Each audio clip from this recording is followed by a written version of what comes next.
Adishima my mamuna achisanso mamo akwaba edeba virgin no pano sia kasebo eso omaimu eni amahodo so nsema yensakane abobo no eno anabre aso yede eba besomo ese virgin anopa no sia kasebo na nsem no nya edimu akotini bi eni say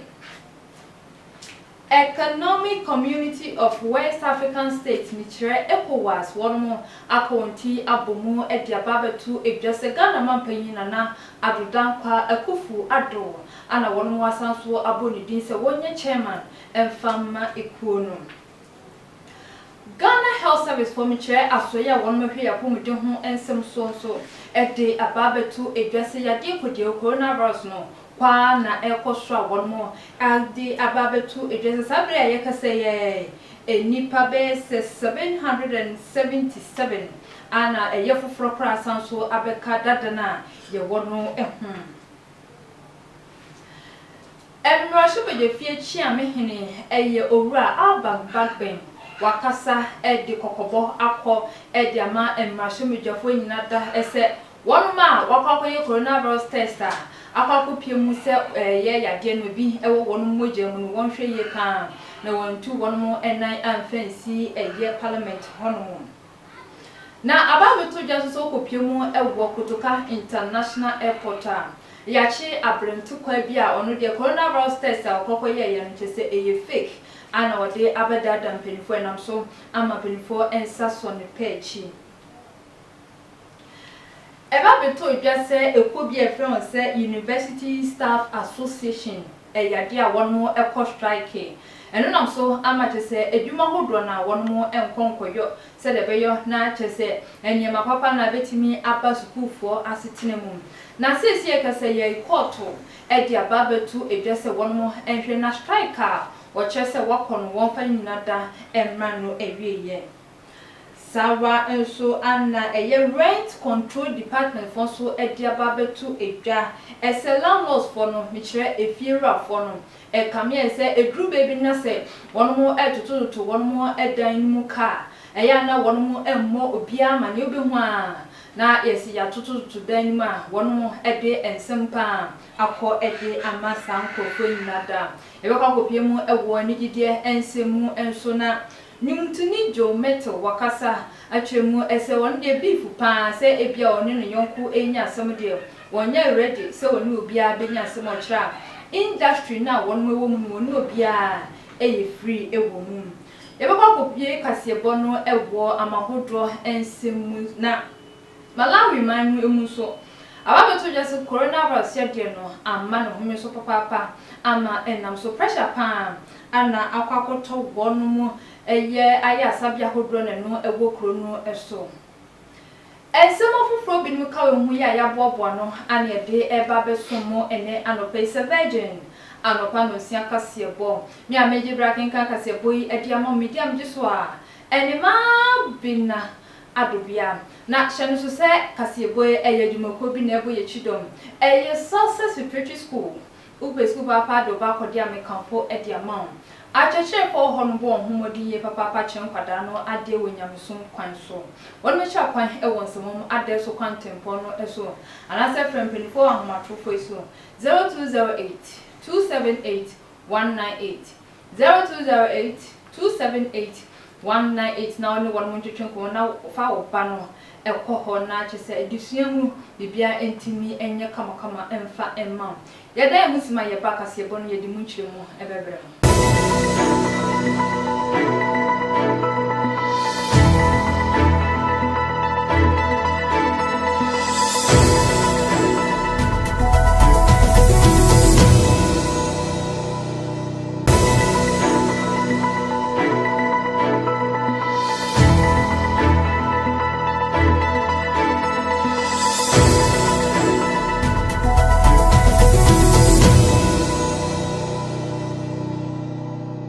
Adishima me sanso mamo akwa bebiem ediba virgin anopa no sia kasebo no eso na ye hye kasebo no ase edia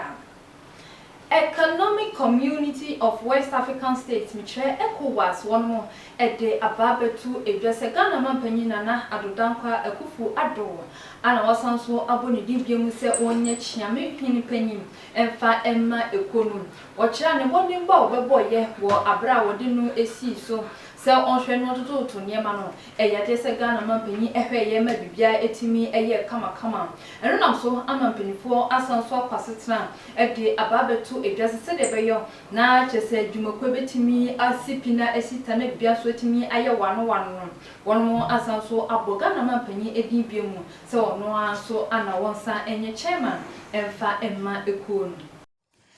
Ebobosumi de tosunsun wa fimpinu ni aduonum meche 7 September 2020 ana ekwa efronse Economic Community of West African States for meche ECOWAS wono ebo Ghana mampanyi Nana Addo Dankwa Akufo-Addo edin se ono ana enye wono chairman ewo ekonu emum enunam so amampanifo asanso akọ enhyiemu ede ababetu edwese se de Ghana mampanyi wono edinu edi ekonu obeye chairman no ohwe yezoto niema ama niema eye kama ewo konumu entinu empanifo yi echese wonomo asanso aboga na mampanyi Nana Addo Dankwa Akufo-Addo edin biem se sabre ayewo mayi wonsanso enye chairman emfama ekonu ebiem na wonhwe entutu niema na wonfa bibia so entutu na akwam se de beyo na ekonu ebesanso afa ntoma pa edi Asoye ehwe yapomde ho ensem so ewo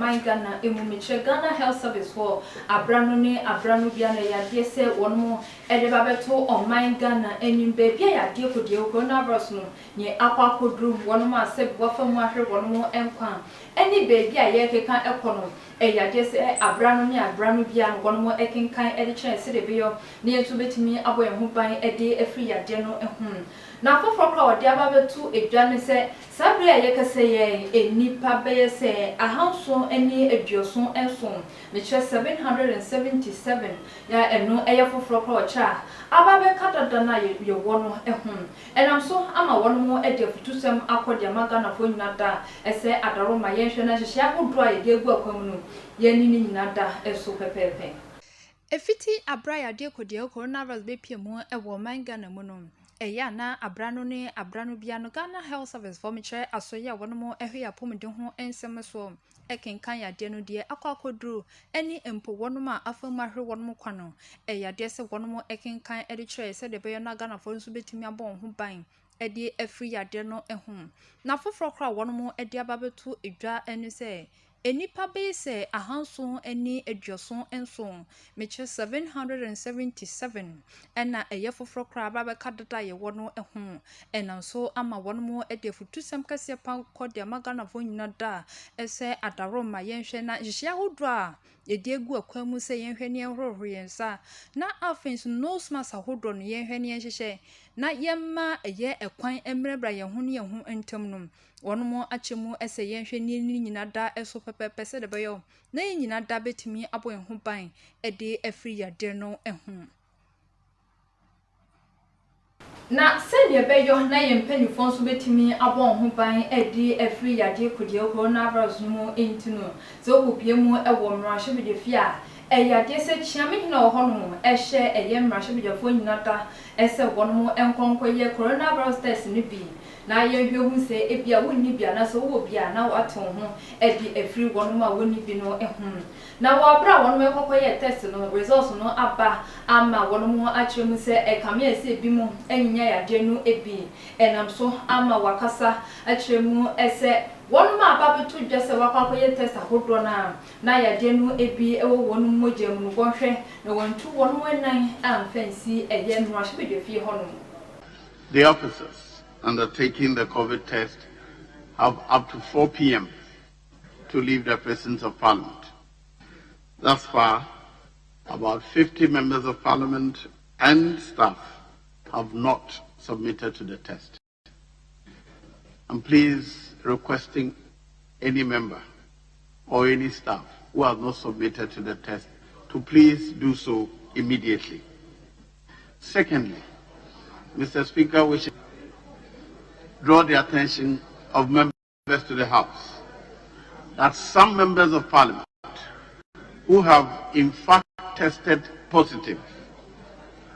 to the COVID are still coming to the chamber.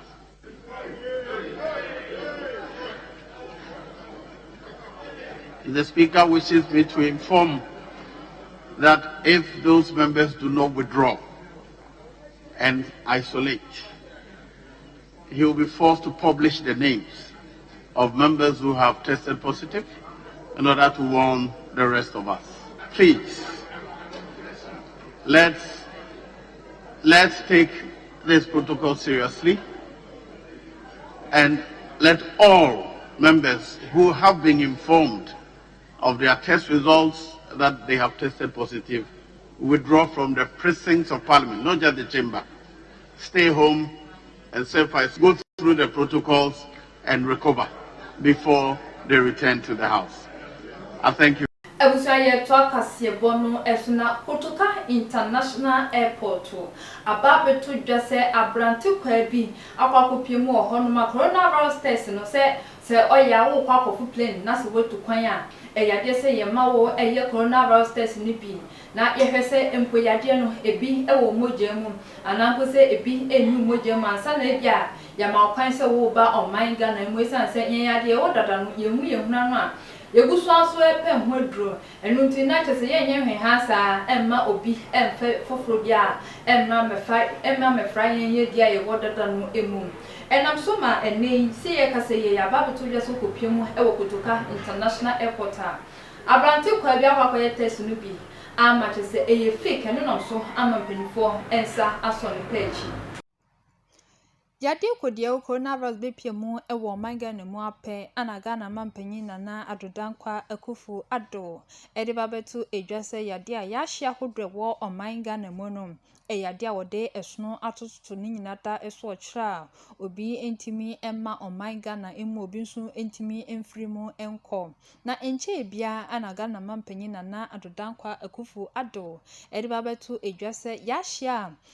bia adehye binumu enam eye plane na hodo na eso anase wiem hyen so ediba bepiemu ewo manga na mu no eyade wabie eno a adehya wonmu efri amahodo so na empono wonmu so efri omanga na mu ekwa amahodo so no obetimi edi wonjuma na eba beto dwa esese de beyo na ebetimi abo enhuba na obi emfa yade no bi ma mekan yade hu no entino eyade se ukopiemu ewo Kotoka International Airport a wunyedru hape na coronavirus test no yaye bi ewo wo so na amanebo aba enise eyade a empenifo timi abo homodena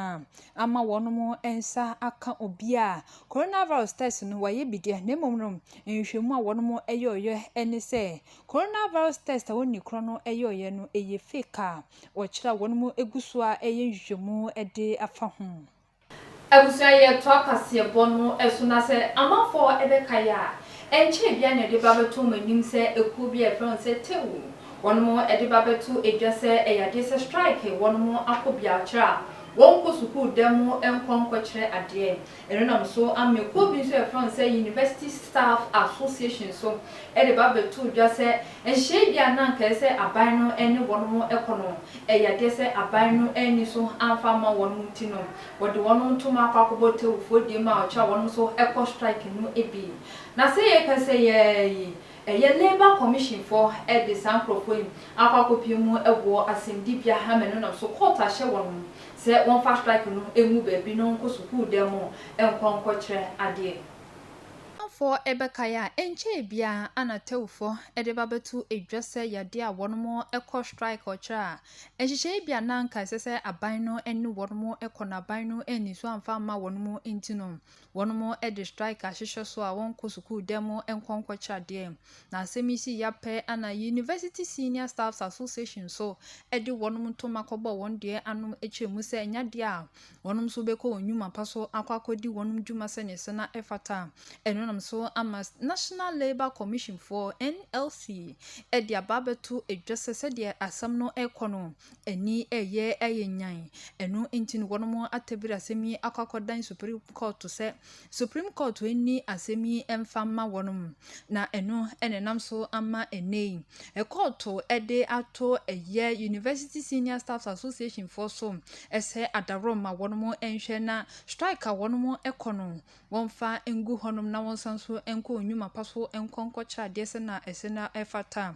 nemom no court asanso ede afutusem akọ ede ama National Labour Commission for se wono enhwe ne woni eye Senior Staff Association University of Ghana no wono entena se na afenso no ehihye bia se wono edigu akwam na eno no betimi ama abotoyem etimi abano wono enhwe na se ne beye na bibia so ebetimi aye kamakama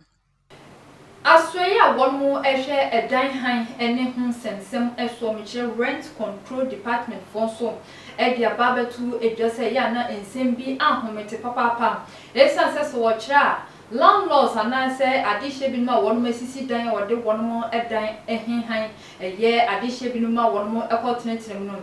kame asese duru baby na se wono etoto to dan ma wo mo bia nka ye obehu a woda soro ya osi ya to dan mo cha enu no enkonkoye asempapa enfama chese obi bia oti efie honom na enam so ama rent control department for edi ababetu edwa edi nsem yakọ edi ama landlords for nyinada ese adaroma se oya opese ututu dan ma na chese wafa kwan papa no so kira opese utu dan ma no akwakopiemu rent control department na woni wono akọ eye terms and conditions na se woni wono matena se na bibia so atimi aye kama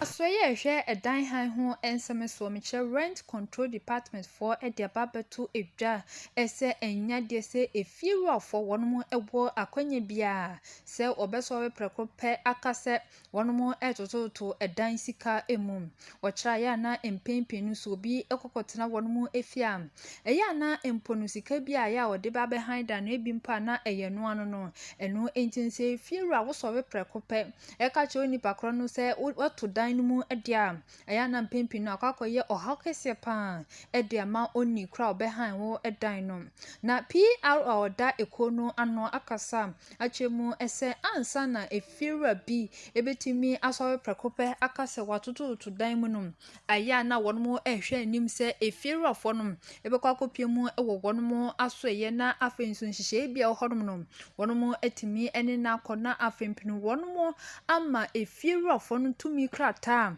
enu no bedi adanse se watoto to ne dan no emu ansa na efiru abni bia etimi akase watoto to ne dan mu nemom no enye se woda sore ya ose matoto to me dan mu ochra enu no betimi ayo how kese pa ede ama adihye binum so a wono etiti efie honom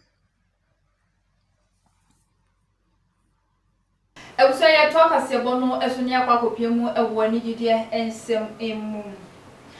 na gospel nyumtunia ne din ene Joe Metal wakasa achiremu ese ye kan se beef pa se ebia woni ne nyonku enya asem de wonya krado kronya na adwen ese woni ebia gospel nyumtuni bi ebenya asem ewo adwuma wonmu edi emu ewo manga na mocha no de obono homodi ye pa esanso ebu no ho entinya de se obehwe na afenso woni obi akwakonya asem a emfa sebe emfa so bia emra na kwamu ewo eye Ghana hanum ese Joe Metal eye gospel nyumtuni a wo oman Ghana hanum se aye kan se worship nyumto pa dia wodimu akotuni ye pa ye kase ye bononi ono eyade se ono ankasa ene to sa enwum no na wakasa achemu esenintia woni obibia eni asembia ewo adwuma wono eyo no emunum eni se ono no eyade se obo ne homodin ye pa anampo se eyade se wosonso ne ho se de beyo na woni obibia enya asem ewo eye adwuma wono mu eyo ewo man Ghana emu wakyerɛ sɛ ba ne sɛ woni obi enantempa dia sɛ je woyɛ bema no entine ya na empempi no wone emema titiri no ena ya enante nemom no enye emma no ana afesu kramponso no emema no afemu no eya na empempi no wone empenifo ewom no ana etena se ebonkomo sɛ de beye no obenya afutusem bi edi afiri wono mu enchen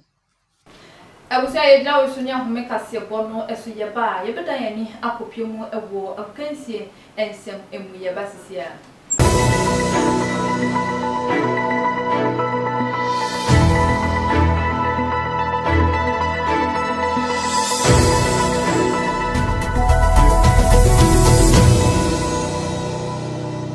Let's cherish our own. Ghana Premier League is back again. I say this is our own. Let's cherish our own. Division 1 League is back again. This is our own. Let's cherish our own. Ghana Premier League is back again. This is our own. Let's cherish our own. Women's Premier League is back again. I don't see a day what dog can want.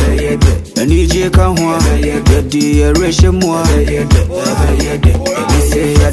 I was your voice and so mamma, a papa beam ediba vegan no panunsia cassia bono esuna. Yeda and Yakopimo, a walk can see and some emu edia. A Ghana Premier League and Michelle GPL no, a Guswa air cosuna.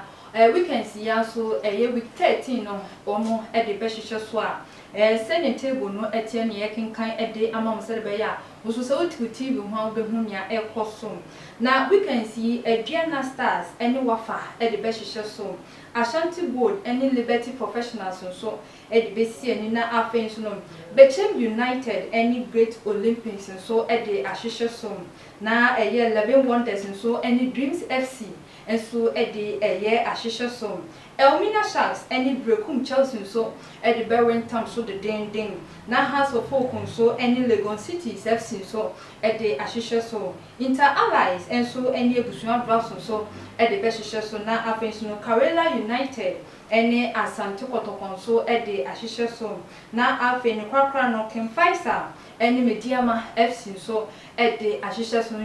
GPL no week 13 no say ana table no esiti ewia busuana we su na yegyina na abukansi mu nsem kakra ye bobo ano e de ba beso mo no ye de esi ye dan hu sima ye ba ye be kwa wie kase bo no ewo obi man so ye ba sisia. Let's cherish our own. Ghana Premier League is back again. This is our own. Let's cherish our own. Women's Premier League is back again. I don't see a day what dog can want. And EJ can want. The erection more. I say a day what dog can want. And EJ can want. The erection more.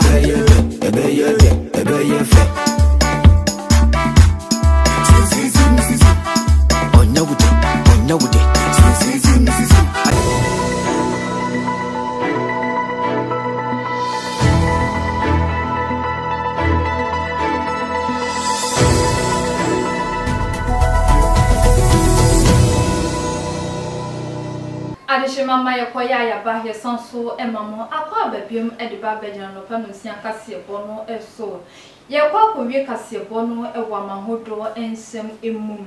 na maliman mu so no ababetu dwese yade kodie coronavirus no amma no homese wo hono dindin no enya sempeto akra empenifo gusu akeka wonti abomu se de beyo na wono ebenya edro aso amo se de beyo na adehye wo hono so betimi ede asesa wono ho yade na yega se ye die ababetu dwese kopiemu ewo wono ma ya asabia hodro no dia enne na nipa no abwa piso dompim wo hono ma no enya sempeto akra ama pressure pan ana eno no akwakoto eye ayasabia hodro no eno ewo maliman no emu Yade kodie wo coronavirus abesinsen ewiase amansan koma yegusua epe ho aduro na ye bompa se Awurade be yadom na yenya ho aduro ewo wiase amansan ne etimi atu ase dokudoku no enam so maso kopie mu ewo Malawi man no mu so a ababeto yese yade no asonso amma ne homete dedendi wo hono menu no enye asemketo kra enam so amma nipa hodo na enya yade no ebia maso kopie mu ewo no mo aya asabia hodo na dia enya semketo kra enipa hodo na abodom pimo hono menu nom so ama eya doctorfo ne nurses for won mo hono mo edi won sagu won sayemu eni won kotodwegu fomom edi adesede kasia akọ edi ama won mo aban se adaroma won mo aban no ene wani emfa mehwe o mesanse kopiemu ewo Malawi wonu mo aya asabia hodo no mu dia na chese niema hodo na se akade bia betimi aboa ama wonu mu so etimi agina so akon etie yade kodie coronavirus no yade se enno so eboa ya asabia hodo na enu enti ni wonu mo dia de sede akode ama wonu ma ban ese adaroma wontwenani emfa mehwe mu se ne beye no wonu so betimi akon ede agi amanfo a wonu mo enya yade no ebi ebusiana wesu na yejina na kasebo ebo no de babesomo ene enwese virgin anopa no si akasebo no aha enemre akwan mi edini nyina da esi na ansa ne beko no mmehwe ne beto odwa ne bi ansen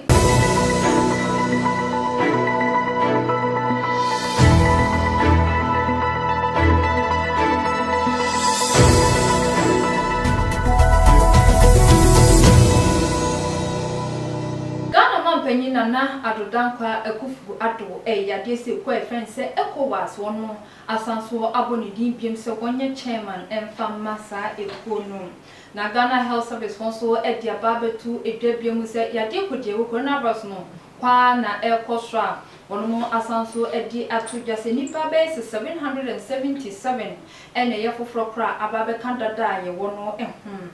na orua aban bagbin wono eye mrashibidem chiame panyin wakasa achiremu ese kame ese mrashibidafo a wono ko test coronavirus ba betodwa se wono mo eye positive na se wono manya yade no ebinim ba ana wono gusua eba eye parliament wono ma wode kokobo akọ ede amma wono mo na Kotoka International Airport nso ababeto jasa branto kwa bi akwakoye coronavirus test yibie no eye fake no nomso ama eye posifo ensa aso ne pechi afei enso ye de babeso mo kase boimu ese court edi ababeto ejase kwa ye from say University of Staff Association ono ehena strike awose wakono wonfani nyinada emmano ewieye na rent control department fonso edi ababetu ejase landlords foi mo sisi fia mo de henhan mo beye pa na se woda sori bia wankwan kokase wodan no watum yebo mfa okwan papa no eso na bia so intimi enye kama kokopie mu ewo ani gide ensem emu na gospel nyumtuni jo metal so akasa achemu se ono onye ready kra se beef amanfo de ibi bo kwakoye be ya na se woni obi kwakonya asem no ewo adwuma wono edwo ewo online no emu na Malawi man mu so no babeto jese coronavirus ya de no yade se amma no home so hono pa pressure pan ana eno na so amma no akwakoto ya sabia hodro na eno ewo kro no eso ebusiana wesu na yejira na kase bobo no ede babeso mo ene anopa nuyedi nyina da esi na hyene so se eyadwumako bi adaroma ani etimi kenkan kase boye ede emawo Sunset Preparatory School ope school papa do ba kodi amekanfo ede amount won mechi akwan won se won ade so kwantempo no eso anase frempenifo ewo 0208 278 198 0208 278 198 na fa oba no kokono na bibia entimi enye kama kase ebo no esimidin ede ma bina adobia yema munyina mo nhwe nitia adehye